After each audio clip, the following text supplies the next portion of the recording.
So finally, I have found some time to be able to do a review of factoring for those of you that are still having trouble factoring some of the more complicated quadratics. So what does factoring do? It finds factors.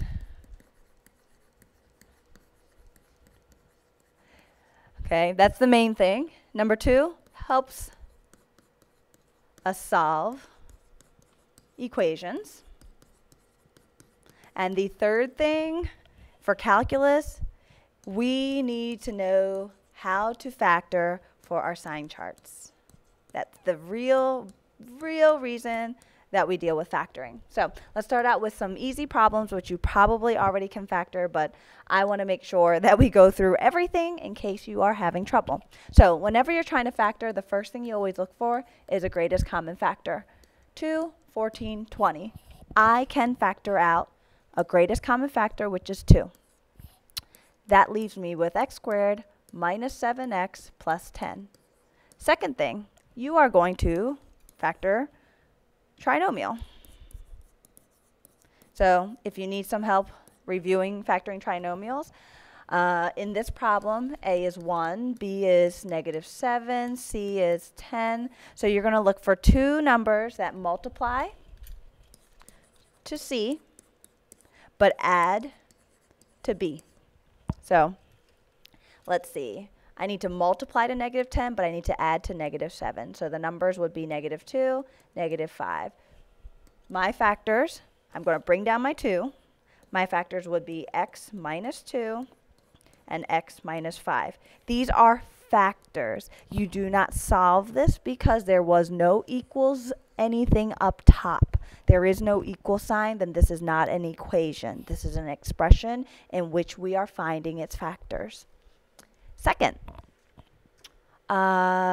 this is a difference of squares. If you recognize it, it makes your life a lot easier in terms of factoring. First of all, notice I said difference. If there was a plus, it's not factorable this way. So what you want to look at is the front is the square of something. The back is the square of something. So the front happens to be square of 9x. The back term is the square of 8. So the way that we create the factors, there are two of them. One of them would be 9x plus the 8. The other one would be 9x minus 8. Okay? Now here are the type that some of you are really struggling with. When you are given a term where a is greater than 1. So first of all, I'm writing out the steps on the left for you, so if you're really having trouble, you need to go through this flip chart slowly, probably repeat the steps again. I'm going to choose to do this by grouping. There are easier ways, but there is a tendency for most of you to get problems wrong where there's a GCF or if the coefficient of the x squared is negative. So I'm going to show you a way where you will not get those wrong. Factor out the GCF from all three terms if it exists. There is no GCF, so our problem stays exactly the same. Multiply a times c. So a times c gives me -36. I need two numbers that will multiply to that, but they're going to add up to the middle term, which is 5. So I can see that that's 9 times -4. Rewrite my expression. So how do we rewrite our expression? Well, remember what it was. 6x squared plus 5x minus 6. What we really just did was we took 5x and we broke it into two separate terms, 9x and -4x. And those two together would make 5x. So we're going to rewrite this, 6x squared. The 5x I'm going to rewrite as positive 9x minus 4x. And then the minus 6, we're putting it right back. Now I'm going to need this for the next page, so let me copy it. All right, so group and factor by GCF. So here's where the last step comes in. We're going to break this expression in half, and we're only going to look at the first part.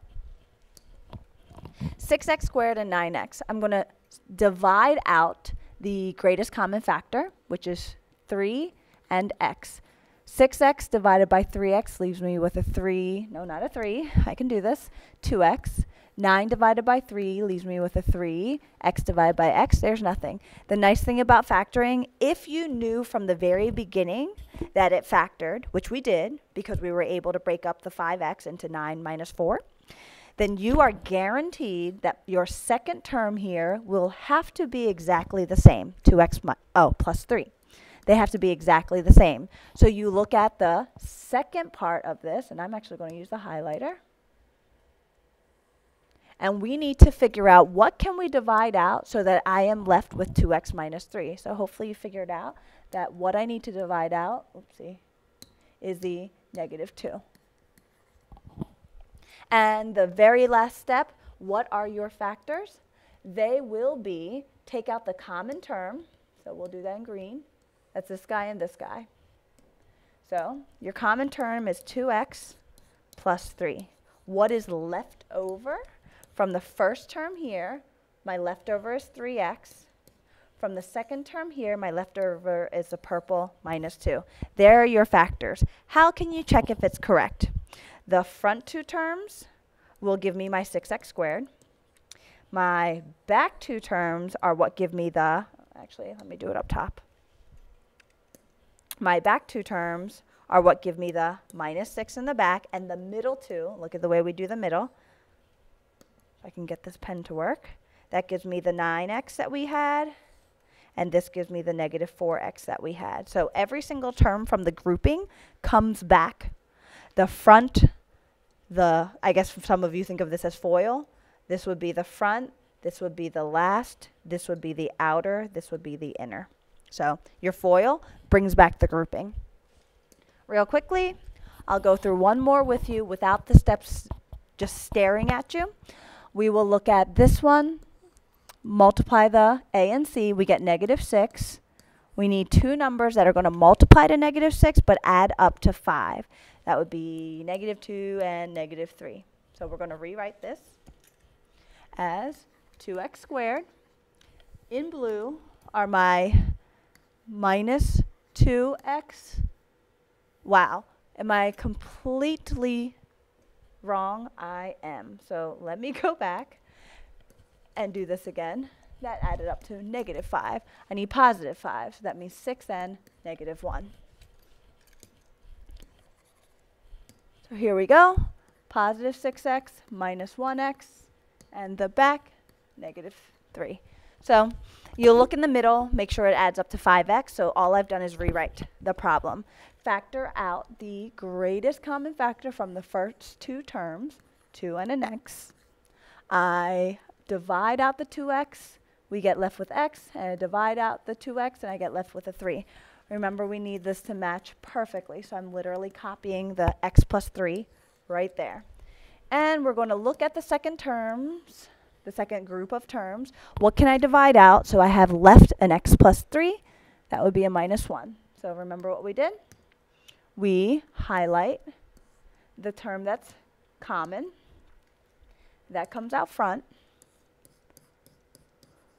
And then what's not highlighted are our leftovers, which give us our second factor. Let's check it one more time.